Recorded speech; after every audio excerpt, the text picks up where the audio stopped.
All right, ladies and gentlemen, welcome back. We're picking up where we left off the other day. I hope this instructional video and the way it's broken up for you works. I hope that it's helpful and you're able to follow along with it. Thus far, everything I looked at looked like a pretty good start. So what I'm going to do is we're going to step up to the next layer of color. And the reason why I like layers and the way I'm going to be doing this is, again, because we're layering color in real life. Again, the concept behind this was to show you basically digital painting also through the lens of using actual color pencils and color theory. So what we've done last time is we created that shape layer. Obviously, I can turn it on and off with my eyeball. We then created a new layer, called it white, and we, with some adjustments to our paintbrush, meaning that we changed the opacity and the flow, we were able to get this sort of like soft airbrushy kind of look. And all we were focused on was adding the lightness of this apple. Remember, a lot of the middle tone gray is just the gray of the paper. Now the next color we're going to do is going to be black. All right, and then we can always go to our color picker. We can kind of switch down and pick black, or we can go to our color picker and we can kind of click on the sample that I gave you, which is not 100% black. You'll find it doesn't go all the way to the corner, but it's pretty dark. I kind of like a little bit gray instead of like black. Again, once you change the opacity and flow, it's making it a little gray anyway. Doesn't matter which one you pick. Same thing over here. What I want to do is I want to start painting, but no, I don't want to paint on my white layer. I don't want to mess with this thing. And for the purposes of this project, I would like each and every color you use to be on its own layer. So I'm going to create a new layer, and that layer I'm just going to call black. Now, just like in every project that we've done, ones that we did in pencil, on paper, and everything else, is that a little bit of black goes a long way. I've never told anyone, hey, go into that drawing, go into that painting, and then just make it jet black really fast as you can. I think that's bad advice, and I think that you want to take your time with that, because we can always come back and make it darker easily in this particular format. What we can't really do is come back and make it lighter. So what I'm doing right now is I'm really just adding a little bit of that divot, and you could see that sort of slightly recessed area where the actual stem is going to be. I'm going to go in there and add some darkness and stuff like that. So I'm working with a relatively small brush, and then again, I'm adding a little bit of those values that we talked about. I want to kind of reshape this edge, and this is kind of a little bit harder edged over here. This is a place where I can go and grab my eraser tool. And I'm going to grab my eraser tool, and I'm going to grab my eraser, make it smaller. I'm going to change the hardness. I'm not going to make it all the way to 0%. What I'm going to do is kind of make it slightly softer. So when I go and try to trim this, that gives me the effect that I was going for.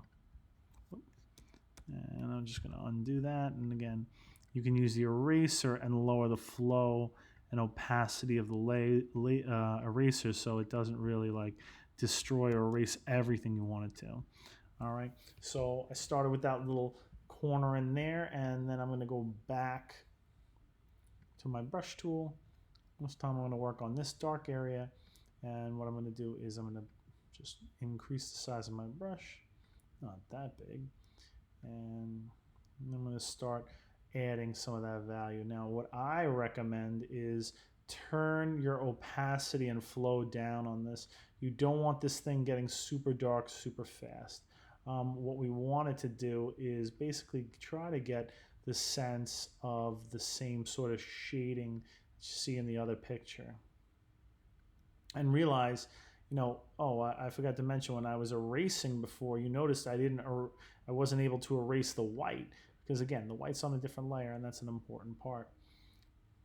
Now I'm going to continue on. I'm going to add just a little bit more value over there, even though it is the dark side of the apple. That side of the apple actually has a little bit of reflected light, so it's not that dark on the bottom part. And again, we can always come back and make this darker, but I'm going to just add just a little bit more. Now again, I went out of the lines over here. You can see my apple's looking kind of fuzzy. The process to sort of clean it up is no different than it was before. It's going to be a little repetitive. I'm going to go back to shape 1.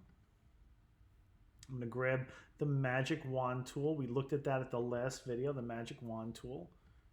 I'm going to click, while I'm on shape 1, I'm going to click on the outside of that shape and then just hit backspace. Nothing happens. I forgot to switch again.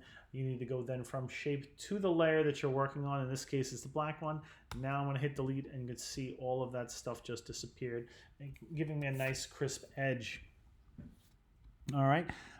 Now, you might have noticed that once you're done, you still have that moving outline here. And if you keep that selection tool going, I'll just show you what happens. I'm going to grab my brush again, and I got my dark color.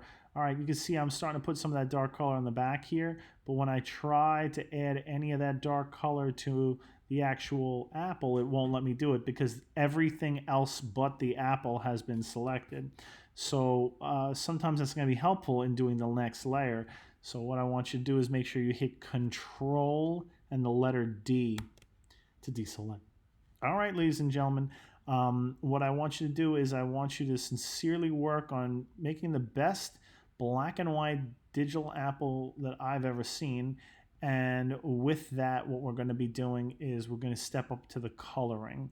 Now, with the coloring, I'm just going to let you know, it'll be several demos. All right. Once you understand the basic concept of how to do it, you're going to find that almost everything else is fairly repetitive. So your job is kind of hang with me through this next demo or so. And then what we're going to do is we're going to let you guys kind of work on your own and at your own speed. I'm going to post just a mess of them, all the rest of them to finish out the project. And you guys can just work. So that is our black and white apple. I hope this video was helpful to you. I hope it was informative. I wish you guys the very best of the day, and I wish the best to your families. And yeah, that's it. So bye. Bye, good friends. See ya. Peace.